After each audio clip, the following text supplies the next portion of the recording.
నేను ఉండలేను, నేను వెళ్ళిపోతాను, వీడితో నేను కాపురం చేయలేను, మరి వీడితో చేస్తావు? అర్థమవుతుందా?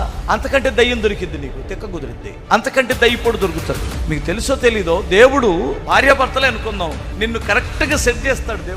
దేవుడు మనసులు కలిసేటట్టు సెట్ చేశాడు నిన్ను. నీ బుద్ధి, నీ గుణం, నీ బలహీనతలు, నీ బలం నీ భర్తకు తెలుసు, నీ భార్యకి తెలుసు. కరెక్ట్గా సెట్ చేశాడు దేవుడు. దీన్ని ఎగస్ట్రాల్ చేసావంటే, అది కానీ పోయిందంటే, చూడండి ఇప్పుడు ఈ మూత ఉందా, కరెక్ట్గా సెట్ అయిపోయింది. సొక్కబట్లా ఇంకో మూతీరా, సెట్ అవ్వట్లా, సెట్ అవ్వదు.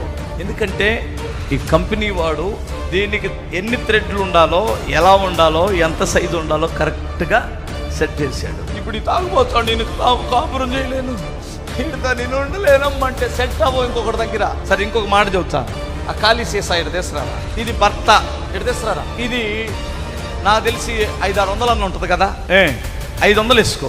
ఇది లేకపోతే దీన్ని ఎవరు తీసుకుంటారు? చెప్పాలి నువ్వే. ఏం చేసుకుంటావు? విలువైనది ఏది పోసినా ఇది పొలిగిపోయింది కదా.